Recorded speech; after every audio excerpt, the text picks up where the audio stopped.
Good morning friends welcome in my YouTube channel Gupta ji की। Friends, आज है 3 अप्रैल 2025 और आज के बनने वाले सभी करंट अफेयर्स की यहाँ पर चर्चा करेंगे। लेकिन उससे पहले 2 अप्रैल 2025 के करंट अफेयर्स का क्विक रिवीजन करते हैं फ्रेंड्स। पहला क्वेश्चन देखिए फ्रेंड्स। पहला क्वेश्चन है, साल 2025 के अंतर्राष्ट्रीय योग दिवस की थीम क्या घोषित की गई है? What has been declared as the theme of international day of yoga for the year 2025? इसका आंसर हो जाएगा फ्रेंड्स, एक पृथ्वी एक स्वास्थ्य के लिए योग, यानी कि yoga for one earth one health. Next question देखते हैं फ्रेंड्स। देखिए, भारतीय सेना ने म्यांमार में भूकंप के बाद मानवीय सहायता प्रदान करने के लिए कौन सा ऑपरेशन शुरू किया है? Which operation has been launched by the Indian army to provide humanitarian assistance after the earthquake in Myanmar? तो इसका आंसर हो जाएगा फ्रेंड्स, ऑपरेशन ब्रह्मा। अगला क्वेश्चन है, एशिया के सबसे बड़े इंटर कॉलेजिएट तकनीकी और उद्यमशीलता महोत्सव का उद्घाटन किसने किया? Who inaugurated Asia's largest intercollegiate tech and entrepreneurship festival? इसका आंसर हो जाएगा friends, CDS general Anil Chauhan.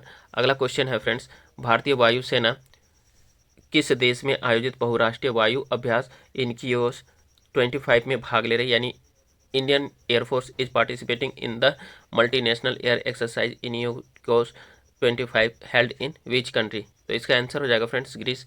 अगला क्वेश्चन है फ्रेंड्स, हाल ही में भारतीय बैंक संघ यानी आईबीए का नया चेयरमैन किसे चुना गया है?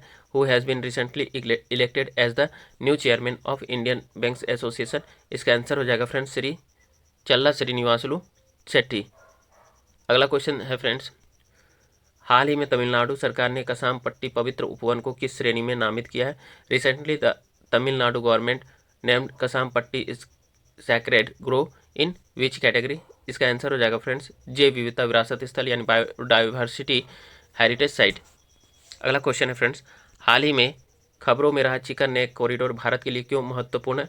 Why is chicken neck corridor important for India which was in the news recently? तो इसका आंसर हो जाएगा, यह भारत के पूर्वोत्तर राज्य को मुख्य भूमि से जोड़ता है, यानी it connect the north eastern state of India with the mainland. अगला क्वेश्चन है फ्रेंड्स, हाल ही में पारित carriage of goods by sea bill 2024 का उद्देश्य क्या है?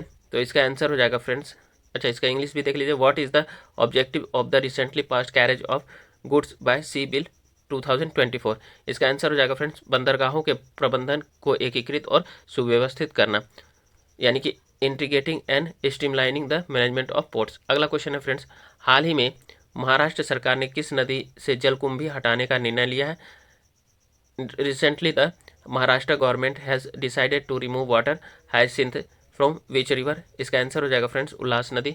नेक्स्ट क्वेश्चन है फ्रेंड्स, हाल ही में किस अंतरिक्ष एजेंसी ने X-59 सुपरसोनिक विमान का सफल परीक्षण किया है? Recently which space agency has successfully tested the X-59 supersonic plane?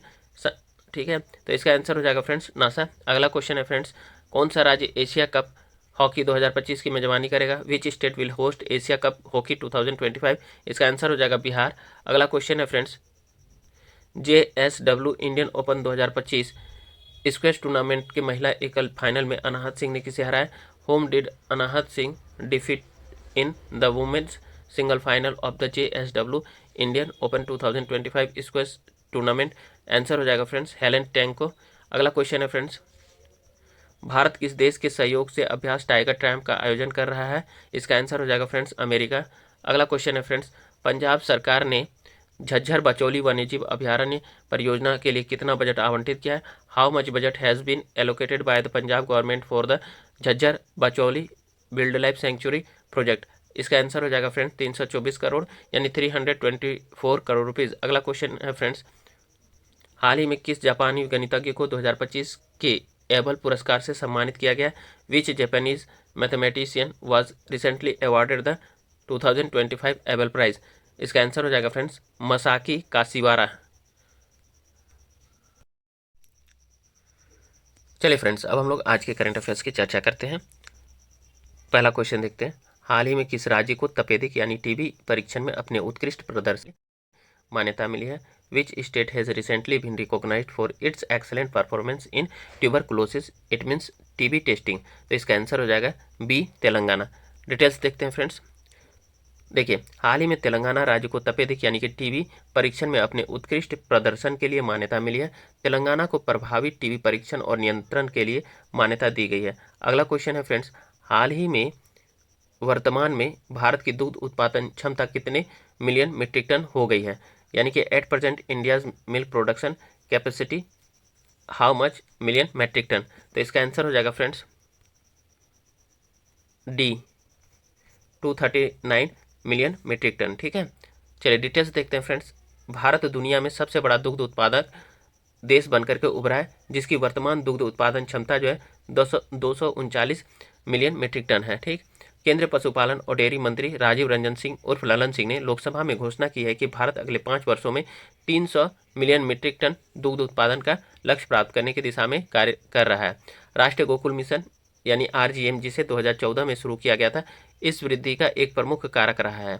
अब देखिए, भारत में डेयरी क्षेत्र में उल्लेखनीय वृद्धि हुई है और जिससे यह वैश्विक दुग्ध उत्पादन का 24% से अधिक का योगदान देता है। ठीक, देश में प्रति व्यक्ति दूध की खपत जो है फ्रेंड्स कितना 471 ग्राम प्रतिदिन है, जो वैश्विक औसत से कहीं अधिक है। ध्यान रखिएगा, ये सब काफ़ी इंपॉर्टेंट फैक्ट है। अब देखिए, दुग्ध उत्पादन कितना है वर्तमान में 239 मिलियन मीट्रिक टन। वैश्विक हिस्सेदारी भारत की कितनी है 24%। लक्ष्य जो है 2030 तक 300 मिलियन मीट्रिक टन का रखा गया है। 2014 से उत्पादन वृद्धि कितनी हुई है 63.5% की 2014 से अब तक वृद्धि हो चुकी है। GDP में इसका योगदान कितना है 4.5% है। रोजगार सृजन में इसकी क्या भूमिका है, तो 10 करोड़ लोग इससे रोजगार प्राप्त करते हैं और जिनमें 75% जो है महिलाएं शामिल रहती हैं। अगला क्वेश्चन देखते हैं फ्रेंड्स। देखिए, करीम पूजा वन्यजीव अभ्यारण्य किस राज्य में स्थित है? In which state is Karimpuzha wildlife sanctuary located? इसका आंसर हो जाएगा फ्रेंड्स सी, केरल। चलिए डिटेल्स देख लेते हैं फ्रेंड्स। देखिए, वन विभाग द्वारा हाल ही में किए गए एक सर्वेक्षण में करीम पूजा वन्यजीव अभ्यारण्य में ओडोनेट्स तितलियों और पक्षियों की 63 नई प्रजातियां दर्ज की गई। यह अभ्यारण्य केरल के मल्लपुरम जिले में है, जो नीलगिरी पहाड़ियों की पश्चिमी ढलानों पर 227.97 वर्ग किलोमीटर में फैला हुआ है। अब देखिए, ये जो है फ्रेंड्स, यह यूनेस्को के मानव और जीव मंडल कार्यक्रम के तहत नीलगिरी बायोस्फीयर रिजर्व का हिस्सा है। करीम पूजा वन्यजीव अभ्यारण्य तमिलनाडु के मुकुर्थी राष्ट्रीय उद्यान और केरल में साइलेंट वैली राष्ट्रीय उद्यान के साथ सीमाएं साझा करता है। करीम पूजा नदी के नाम पर आया है, जो चलियार नदी की एक सहायक नदी है।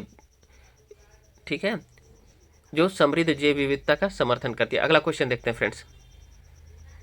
अगला क्वेश्चन है, किस संगठन ने शिक्षा और पोषण अच्छा खाना सीखे शीर्षक से एक रिपोर्ट जारी की है? Which organisation has released a report title education and nutrition learn to eat well? तो इसका आंसर हो जाएगा फ्रेंड्स बी, संयुक्त राष्ट्र शैक्षिक वैज्ञानिक और सांस्कृतिक संगठन यानी कि UNESCO, United Nation educational scientific and cultural organisation, UNESCO. चलिए डिटेल्स देख लेते हैं। देखिए, संयुक्त राष्ट्र शैक्षिक वैज्ञानिक और सांस्कृतिक संगठन यूनेस्को ने 27-28 मार्च 2025 को फ्रांस में पोषण के लिए विकास कार्यक्रम में शिक्षा और पोषण अच्छी तरह से खाना सीखे रिपोर्ट जारी की। ठीक है, रिपोर्ट में स्कूल के भोजन में खराब पोषण गुणवत्ता पर प्रकाश डाला गया है और सरकारों से खाद्य मानकों में सुधार करने का आग्रह भी किया गया है। 2024 में प्राथमिक विद्यालय के 47% छात्रों को स्कूल का भोजन मिला, लेकिन उनमें से कई में उचित पोषण की कमी थी। ठीक है, 2022 में 27% उसकी स्कूली भोजन पोषण विशेषज्ञ के इनपुट के साथ डिजाइन नहीं किए गए थे।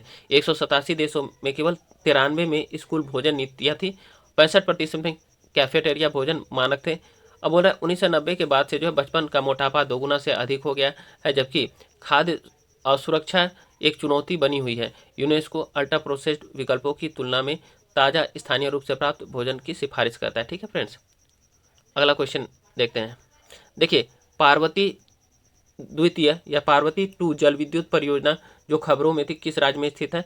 Parvati 2 hydro electric project which was in the news is located in which state? तो इसका आंसर हो जाएगा फ्रेंड्स डी, हिमाचल प्रदेश। हिमाचल प्रदेश में पार्वती 2 जल विद्युत परियोजना स्थित है। ठीक है, चलिए इसका डिटेल्स देख लेते क्यों यह खबरों में रहा था। देखिए, national hydro electric power corporation private limited ने हिमाचल प्रदेश में पार्वती 2 जल विद्युत परियोजना की यूनिट 2 का ट्रायल रन सफलतापूर्वक पूरा कर लिया फ्रेंड्स। ठीक है, पार्वती 2 जल विद्युत परियोजना हिमाचल प्रदेश के कुल्लू के सेंज में एक रन ऑफ द रिवर परियोजना जो ब्यास नदी की सहायक पार्वती नदी के निचले हिस्से का उपयोग करती है। ठीक है, अब देखिए, ये जो होता है पुलांग गांव में एक कंक्रीट गुरुत्व बांध है जिसमें हेड रेस सुरंग के माध्यम से पानी को सेंज घाटी के सुइंड गांव में एक बिजली घर में ले जाया जाता है और कुल मिलाकर के वहां से 800 मेगावाट 200 मेगावाट की 4 इकाइयाँ चालू है, जिसमें से national hydro electric power corporation private limited इस परियोजना का 100%। नेक्स्ट क्वेश्चन है फ्रेंड्स, नेक्स्ट क्वेश्चन है नाविका सागर परिक्रमा 2 अभियान के तहत कौन सा नौसैनिक जहाज अपने अभियान पर निकला है? Which naval ship has set out on its expedition under the Navika Sagar Parikrama 2 campaign? तो इसका आंसर हो जाएगा फ्रेंड्स सी INSV तारनी। ठीक है, तो इसका आंसर सी हो गया INSV तारिणी। ठीक है, डिटेल्स देखते हैं। देखिए INSV तारिणी जो है ने नाविका सागर परिक्रमा 2 अभियान के चौथे चरण को सफलतापूर्वक पूरा करते हुए दक्षिण अफ्रीका के केप टाउन में प्रवेश किया। वहां भारत की महावाणिज्य दूत सुश्री जो है रूबी जसप्रीत, दक्षिण अफ्रीका नौसेना बेड़े की chief of staff rear admiral Lisa Henriques और प्रिटोरिया में भारत के रक्षा सलाहकार कैप्टन अतुल सपैया ने जहाज और उसके चालक दल का गर्मजोशी से स्वागत किया था। चलिए नेक्स्ट क्वेश्चन है कि हाल ही में इसरो के किस सैटेलाइट ने 28 मार्च 2025 को म्यांमार में आए भूकंप के बाद की तस्वीरें ली? रिसेंटली विच इसरो सैटेलाइट टूक pictures of the aftermath of the earthquake in Myanmar on March 28, 2025 friends? तो इसका आंसर हो जाएगा फ्रेंड्स बी कार्टोसेट 3। ठीक है ना, तो कार्टोसेट 3 ने म्यांमार में आए भूकंप के बाद वहाँ की तस्वीरें ली है। चलिए डिटेल्स देख लेते हैं फ्रेंड। देखिए इसरो का अर्थ ऑब्जर्वेशन सैटेलाइट कार्टोसेट 3 ने 28 मार्च 2025 को म्यांमार में आए भूकंप के बाद हाई रिजोल्यूशन तस्वीरें कैप्चर की। इन तस्वीरों की मदद से मांडले और सांगाइंग क्षेत्रों में हुई क्षति का विश्लेषण किया गया। आपदा के प्रभाव का आकलन करने के लिए 29 मार्च को ली गई तस्वीरों की तुलना 18 मार्च के पूर्व आपदा डेटा से की गई। अगला क्वेश्चन देखते हैं फ्रेंड्स। नीति NCAER status economic forum portal किसने लॉन्च किया? हु लॉन्च द नीति NCAER status economic forum portal? तो इसका आंसर हो जाएगा फ्रेंड्स, इसका आंसर हो जाएगा बी वित्त मंत्री निर्मला सीतारमन, यानी फाइनेंस मिनिस्टर निर्मला सीतारमन। ठीक है, चलिए डिटेल्स देख लेते हैं। देखिए वित्त मंत्री श्रीमती निर्मला सीतारमन ने हाल ही में नई दिल्ली में नीति NCAER status economic forum portal का शुभारंभ किया। इस पोर्टल को नीति आयोग ने national council of applied economic research यानी कि NCAER के सहयोग से विकसित किया फ्रेंड्स। यह लगभग 30 वर्षों यानी 1990-91 से लेकर के 2022 से 23 की अवधि में सामाजिक और आर्थिक और राजकोषीय मानदंडों, शोध रिपोर्टों, शोध पत्र और राज्य वित्त पर विशेषज्ञ टिप्पणियों से जुड़े डेटा का व्यापक भंडार प्रदान करता है फ्रेंड्स। अगला क्वेश्चन देखते हैं फ्रेंड्स। केंद्र सरकार ने देश भर में कितने एकलव्य मॉडल आवासीय विद्यालय खोलने का लक्ष्य रखा? How many Eklavya model residential schools has the central government targeted to open across the country? तो इसका आंसर हो जाएगा फ्रेंड्स सी यानी 728, इट मीन 728 फ्रेंड्स। चलिए देखते हैं डिटेल्स। देखिए केंद्र सरकार ने देश भर में 728 एकलव्य मॉडल आवासीय विद्यालय स्थापित करने का लक्ष्य रखा है, जिससे लगभग 3.5 लाख अनुसूचित जनजाति के छात्रों को लाभ मिलेगा। अब तक कुल मिलाकर के 721 विद्यालयों को मंजूरी दी जा चुकी है, जिसमें से 477 पहले ही संचालित हो रहे हैं फ्रेंड्स। राज्यसभा में अपनी एक लिखित उत्तर में जनजातीय मामलों के राज्य मंत्री दुर्गादास उइके ने इसकी जानकारी दी है। ठीक है, 2018-19 में एकलव्य मॉडल आवासीय विद्यालय केंद्रीय क्षेत्र योजना शुरू की गई थी। ध्यान रखिएगा फ्रेंड्स ये सभी फैक्ट्स। अगला क्वेश्चन देखते हैं फ्रेंड्स। नेक्स्ट क्वेश्चन है फ्रेंड्स, अगला क्वेश्चन है हाल ही में स्वामीनाथन एस अय्यर को IRDAI में किस पद पर नियुक्त किया गया? Recently Swaminathan S Iyer was appointed to which post in IRDAI? इसका आंसर हो जाएगा फ्रेंड्स बी पूर्णकालिक सदस्य जीवन, whole time member, life member. ठीक है, चलिए डिटेल्स देख लेते हैं। देखिए हाल ही में स्वामीनाथन एस अय्यर को भारतीय बीमा विनियामक और विकास प्राधिकरण यानी कि IRDAI में पूर्णकालिक सदस्य जीवन के रूप में नियुक्त किया गया है। कैबिनेट की नियुक्ति समिति ने हाल ही में उनकी नियुक्ति को मंजूरी दी और यह नियुक्ति इसलिए महत्वपूर्ण हो जाती है क्योंकि अय्यर इस पद को संभालने वाले पहले निजी क्षेत्र के पेशेवर हैं। चलिए अगला क्वेश्चन देखते हैं फ्रेंड्स। तीसरा भारत जापान अंतरिक्ष संवाद कहाँ आयोजित किया गया है? तो इंग्लिश में देखिए, where is the third India Japan space dialogue held, इसका आंसर हो जाएगा फ्रेंड्स बी, टोक्यो। चलिए डिटेल्स देख लेते हैं। देखिए, भारत और जापान के बीच तीसरी अंतरिक्ष वार्ता टोक्यो में आयोजित की गई। यह बैठक इस बैठक में दोनों देशों के अंतरिक्ष नीति से जुड़े कई प्रमुख अधिकारियों ने भाग लिया फ्रेंड्स। अगला क्वेश्चन देखते हैं फ्रेंड्स, 12 नंबर, भारत अमेरिका द्विपक्षीय HADR अभ्यास टाइगर ट्रैम्प का चौथा संस्करण कहाँ शुरू हुआ है? देखिए, where has the fourth edition of the India US group HADR exercise Tiger Triumph started, तो इसका आंसर हो जाएगा फ्रेंड्स डी, विशाखापत्तनम में। ठीक है, डी हो जाएगा विशाखापत्तनम। डिटेल्स देख लेते हैं फ्रेंड्स। देखिए, भारत और अमेरिका के बीच जो है द्विपक्षीय संयुक्त मानवीय सहायता और आपदा राहत यानी कि HADR जल स्थलीय अभ्यास का चौथा संस्करण टाइगर ट्रैम्प 2025 हाल ही में विशाखापत्तनम में नौसेना डॉकयार्ड में भारतीय नौसेना के INS जलाश्रय पर शुरू हुआ है। ठीक है, अगला क्वेश्चन है फ्रेंड्स, राजधानी दिल्ली में ई स्पोर्ट्स कॉन्क्लेव 2025 का उद्घाटन किसने किया है? यानी इंग्लिश में हो जाएगा, who has inaugurated the e sports conclave 2025 in the capital Delhi, तो इसका आंसर हो जाएगा फ्रेंड्स ए, निखिल खड़से। तो निखिल खड़से ने ही हाल ही में जो है नई दिल्ली में ई स्पोर्ट्स कॉन्क्लेव 2025 का उद्घाटन किया, निखिल खड़से ने। ठीक है, चलिए डिटेल्स देख लीजिए। देखिए, युवा मामले और खेल राज्य मंत्री रक्षा निखिल खड़से ने जो है नई दिल्ली में ई स्पोर्ट्स कॉन्क्लेव 2025 का उद्घाटन किया। अपने संबोधन में उन्होंने ई स्पोर्ट्स को एक उभरते क्षेत्र के रूप में रेखांकित किया और इसके प्रचार के लिए सरकार की प्रतिबद्धता की पुष्टि की फ्रेंड्स।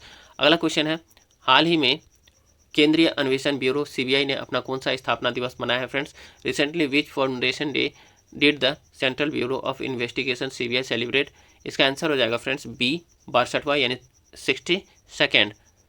चलिए डिटेल्स देख लीजिए। देखिए, केंद्रीय जांच ब्यूरो ने 1 अप्रैल 2025 को अपने 62वें स्थापना दिवस को मनाया है। इस अवसर पर 21वां DP कोहली स्मारक व्याख्यान आयोजित किया गया है फ्रेंड्स।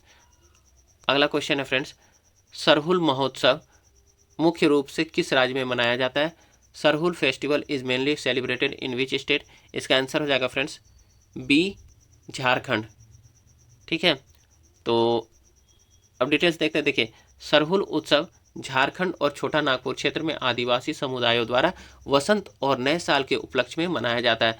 सरहुल का अर्थ है साल वृक्ष की पूजा, जो जीवन के लिए सूर्य और पृथ्वी के मिलन का प्रतीक है। साल का पेड़ पवित्र है फ्रेंड्स और माना जाता है कि यह गांव की देवी सरना माँ का निवास स्थान है।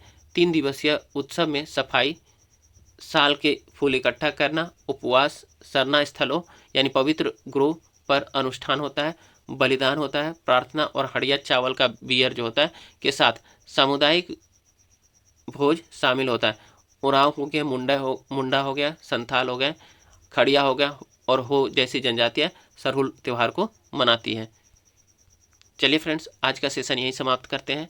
कल फिर हम आप लोगों के समक्ष नए सेशन लेकर के पुनः प्रस्तुत होंगे फ्रेंड्स। तब तक के लिए आप लोगों को धन्यवाद फ्रेंड्स। आप लोग मेरे चैनल गुप्ता जी की पाठशाला को लाइक, सब्सक्राइब, शेयर और कमेंट अवश्य करें फ्रेंड्स। धन्यवाद। Have a great day.